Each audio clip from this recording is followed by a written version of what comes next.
अभी आप देख रहे हैं खुफिया मीडिया।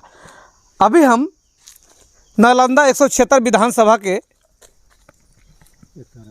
एकसारा पंचायत के 52 बीघा गांव में है। आप अभी ये जो नज़ारा देख रहे हैं ये खाई है, यानी जिसको पाइन बोलते हैं। इस पाइन के बीच में है ये जो आप नज़ारा देख रहे हैं, इसको खुदाई किया गया है। सरकार के रिकॉर्ड में इसके नाम से पैसा निकलने वाला है। क्या निकलने वाला ही निकल गया है।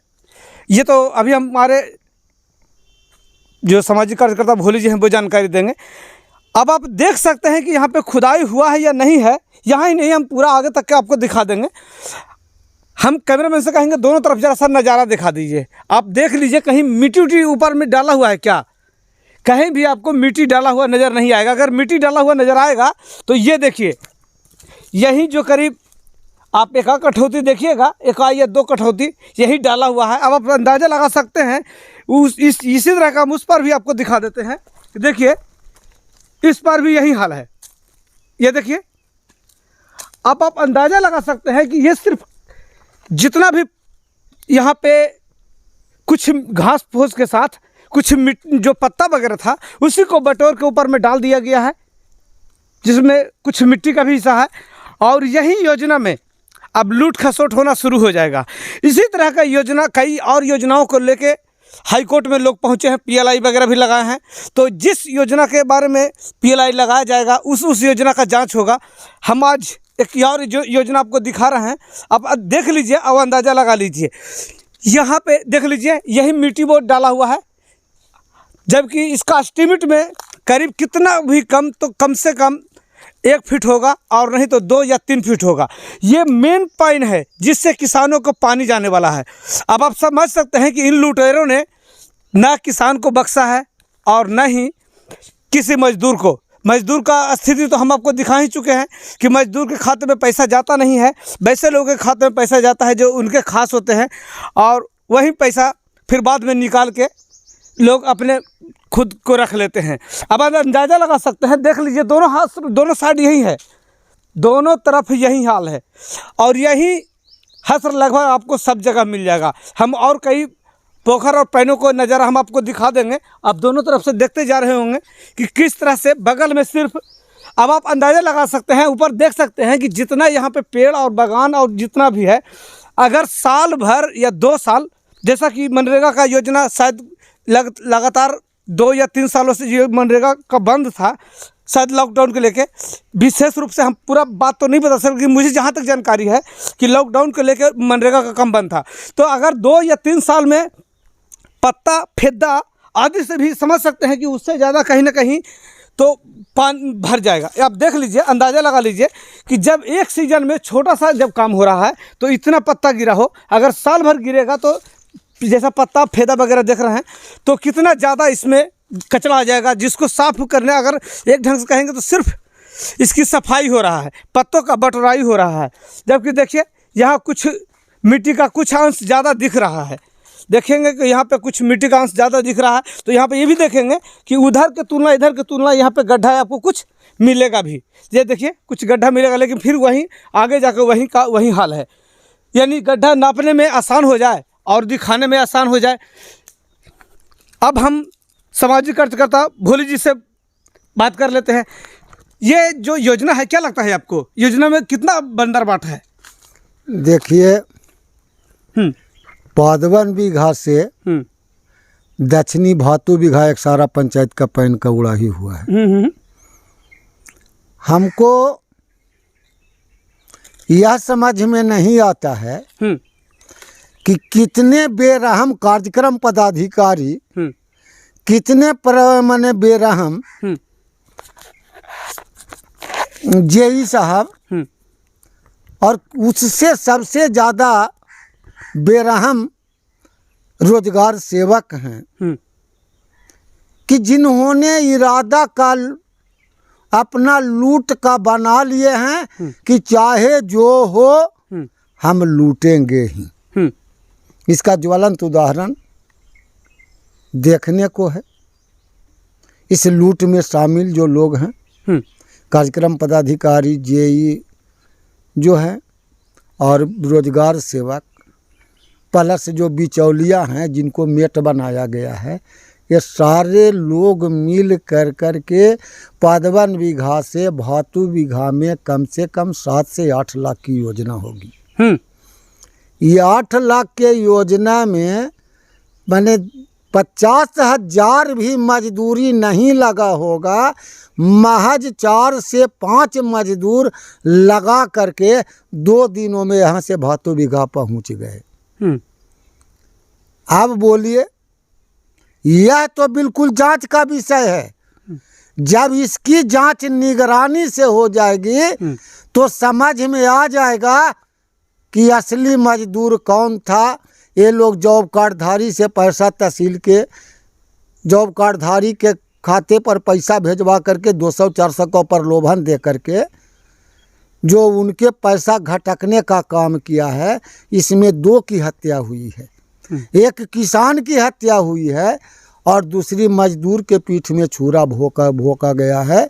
क्योंकि जो मिनिमम गारंटी योजना के तहत पैन की कुड़ाही से किसानों का फ़ायदा होगा और एक साथ 2 कार्य होगा, मजदूरों को जॉब मिलेगा।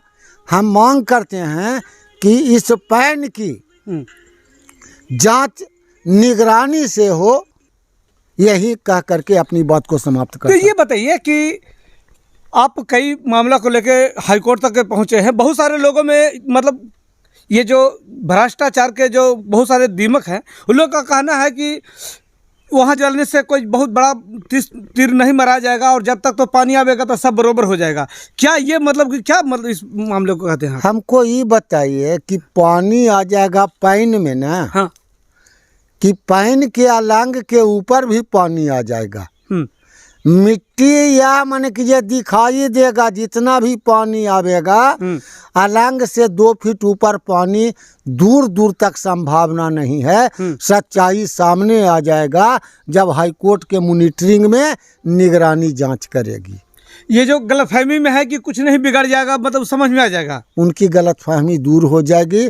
मुझे न्यायपालिका पर पूरा भरोसा है और उचित न्याय मिलेगा। अच्छा, ये और भी एक बात कि मतलब आप जिस योजना को जैसे आपने अभी टेकअप किया है, उस योजना को सबसे पहले प्राथमिकता ज़्यादा मिलेगा।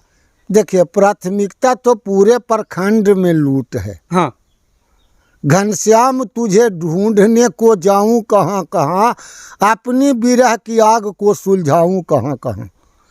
बेन प्रखंड में सारे योजना मनरेगा के जितने भी कार्य हुए हैं, सब में लूट नहीं महालूट हुई है। तो ये जो इन लोगों का दिमाग में है कि चलो कोई बात नहीं, ऐसे लोग बढ़ते रहें, हम अपना लूटते रहें, जो होगा देखा जाएगा, जो बचेगा जो जाएगा, यानी खास तौर से बिचौलियों को। चलिए, एक बात इसमें तो निश्चित है कि यहाँ का भ्रष्टाचार का जो जनक बने हुए हैं, भ्रष्टाचार का जो सबसे बड़ा माफिया है, वो कहीं ना कहीं बहुत बड़ा जड़ फैलाए हुए है और वही मतलब कि सबको साथ दे रहा है कि तुम लोग जो करना है करो, हम देख लेंगे। देखिए, इस सवाल पर हमको एक ही बात कहना है कि इसके जो सबसे ऊपरी पायदान पर हैं, बिहार के मालिक मनरेगा का, यह ग्रामीण विकास के अंदर आता है और ग्रामीण विकास मंत्री के चट्टे बट्टे हैं। यह जो काम हुआ है पंचायत समिति के द्वारा कराया गया है, समझिए ना। तो पंचायत समिति के द्वारा जो कराया गया है, इसमें प्रमुख की भी हमको लगता है संलिप्तता है। चूँकि प्रमुख किसी व्यक्ति का नहीं होता है, प्रखंड का होता है। प्रमुख जी भी लूट में शामिल हैं। तो ये योजना पंचायत समिति का है जी, जो मतलब एक सारा पंचायत के है, एक सारा पंचायत। इसका मतलब सोनम सोनाली, हाँ, सोनम सोनाली पंचायत समिति के ही द्वारा यह कार्य कराया गया है। ओ, तो यानी जो महिलाओं को इंसाफ दिलाने की जो बात करते, नई जो प्रत्याशी बनी थी, जो महिलाओं को इंसाफ दिलाने की बात करते थे, आज किसानों और मजदूरों को लूटने में लग गई। यानी बोलना कुछ और है, करना कुछ और है। देखिए, सत्यनारायण स्वामी के पूजा में सुने होंगे हाँ, कि बैगन का सब्जी नहीं खाना है। हाँ, यह सुन करके परियान जी बैगन बीग दिए घर जा करके। हाँ, पूजा समाप्त होने के पहले पंडित जी जब घर गए तो कहीं की जो सब्जी बहुत लाओ तो छूछे बहुत समा दिया गया, तो कहीं की बैगन के सब्जी बैगन जो लाए थे क्या हुआ, तो परियायन जी बोली कि आप ही ना सत्यनारायण स्वामी के कथा में कह रहे थे कि बैगन की सब्जी नहीं खाना है। हम तो उसको बीग दिए। ये लोग कहते कुछ और हैं और करते कुछ और हैं। यानी सिर्फ वही है, नेतागिरी चमकाने वाले, नए नेता, महिलाओं का प्रतिनिधित्व करने वाले, कहने वाले का प्रारूप आप देख लीजिए कि जिन्होंने कहा था कि हम समाज में महिलाओं का विकास करेंगे, उत्थान करेंगे, बेहतर करेंगे, वो पत्ते वगैरह यहाँ से छटा के बिक रहे हैं। अब आप समझ, तभी तो जनता इतना नाराज़ होता है, तभी तो जनता को लगता है कि नेता धोखा देता है, नेता के नाम से, नेता के ड्रेस के नाम से, तभी तो लोगों को नफरत होता है, चाहे उसमें से कोई भी हो, हम हो, आप हो, चाहे कोई भी हो। यही है कारण कि जनता को इतना बड़ा दुख लगता है, तकलीफ लगता है, यही बहुत बात कहता है। अक्सर मतलब कि चर्चाओं में अपने आप को नए प्रतिनिधि, वो प्रतिनिधि जो जनता के हित के लिए चुने गए थे, और लोग मतलब जिस तरह के वो प्रतिनिधि हैं, जनता भी जानता है कि उनको पैसे से वोट नहीं किया था, क्योंकि एक इतना कमज़ोर प्रतिनिधि को पैसे से चुना नहीं जा सकता था। लेकिन उस प्रतिनिधि का कैसे, किस पे भरोसा करे, गरीब जनता किस पे भरोसा करे, ये सही में जनता के लिए एक बहुत बड़ी चुनौती है। जो गरीब प्रतिनिधि उठ के आते हैं, वो भी इस तरह का अगर काम करते हैं, बिचौलियों के बीच में आके इस तरह के अगर करते हैं, तो किस पे जनता भरोसा करे। बाकी तो आप खुद समझदार हैं, और यही कारण है कि जब जनता गरीबों पर भरोसा नहीं करता है, गरीब प्रतिनिधि पर भरोसा नहीं करता है, तो लोगों को दिक्कत लगता है। और लोग पैसे वाले जब आते हैं तो लोग कहते हैं कि पैसा वाला को तो वैल्यू मिला, पैसा पे वोट खरीद लिया। अब बताइए, जिसको जनता ने वोट पैसे से नहीं दिया, उसका भी अगर यही हाथ रहे, वो भी लोगों के साथ घुल मिल के यही करना शुरू कर दे, तो उन लुटेरों में और एक नए मतलब जो गरीब तबके के, महादलित तबके के उठते हैं, उनमें क्या अंतर रह गया। बाकी आप जनता है, आप समझते होंगे बात को, आप बारीकी से देखते भी होंगे। इसी के साथ हम अपनी बातों खत्म करते हैं। जय हिंद।